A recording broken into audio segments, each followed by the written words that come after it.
নমস্কাৰ মই সকলোকে স্বাগতম জনাইছো আৰু ফাকুৱালৈ মাজত মাত্ৰ দুটামান দিন বাকি আছে আৰু ফাকুৱাৰ দৌল উৎসৱলৈ দুটা দিন বাকি থকাৰ অৱস্থাত আচলতে এক ডাঙৰ খবৰ ল'ব চেষ্টা কৰিছো এবাৰ দৌল উৎসৱ আৰু ফাকুৱাৰ বাবে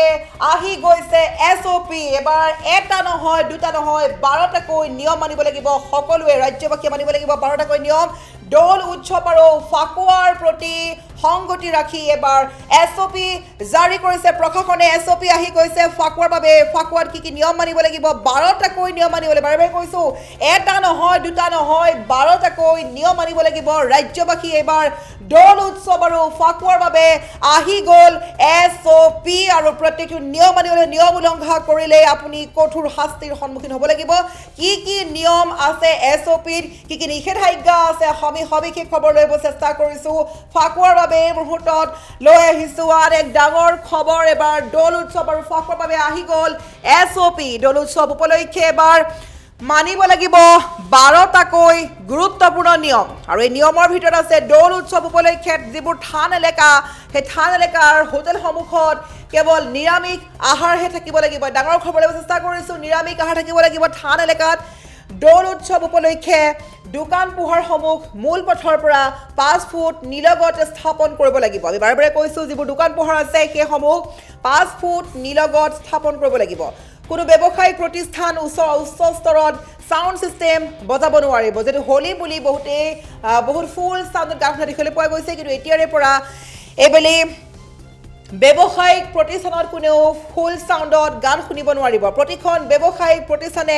বজাই ৰাখিব লাগিব স্বচ্ছতা অৰ্থাৎ পৰিষ্কাৰ পৰিচ্ছন্ন বজাই ৰাখিব লাগিব থানৰ 1 কিলোমিটাৰ ব্যাসাৰ্ধত কোনো মাদক দ্ৰব্য ব্যৱহাৰ কৰিব নোৱাৰিব যিখন থান থাকিব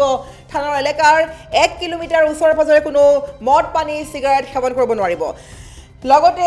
বটদৰুৱা থান দৌল মন্দিৰ আকাশী গংগা এই সমূহ থান স্থানত মাদক দ্ৰব্য বিক্ৰী ব্যৱহাৰ কৰিব নোৱাৰিব যিবোৰ থান আছে সেই থানসমূহত যেটো দৌল উৎসৱ উদযাপন কৰিবলৈ গৈ আছে কিন্তু সেই সমূহ এলেকাৰ স্থানীয় ৰাইজ বা বাহিৰৰ ৰাইজে কোনো মাদক দ্ৰব্য ব্যৱহাৰ কৰিব নোৱাৰিব খুৰাপান কৰিব নোৱাৰিব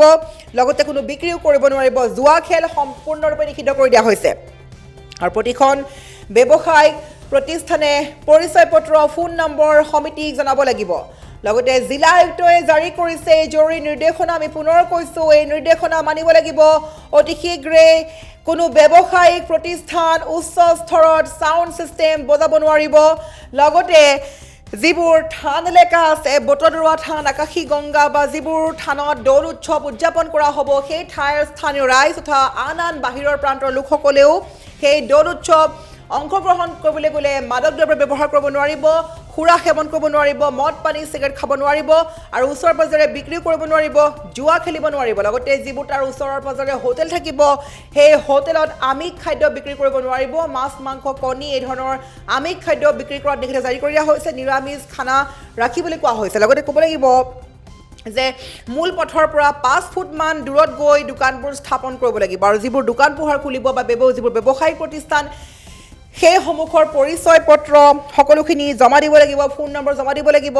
আৰু লগতে ক'ব লাগিব যে যিবোৰ চলে ফুল সাউণ্ডত সাউণ্ড সিস্টেম ব্যৱহাৰ কৰে হোলি গীত শুনে দৌল যাত্ৰাৰ গীত শুনা দেখিবলৈ পোৱা গৈছে কিন্তু উচ্চ স্তৰত সাউণ্ড সিস্টেম ব্যৱহাৰ কৰিব নোৱাৰিব ব্যৱসায়িক প্ৰতিষ্ঠানে জিলা আয়ুক্তই জাৰি কৰিছে এই জৰুৰী নিৰ্দেশনা আমি পুনৰবাৰ ক'ব চেষ্টা কৰিছোঁ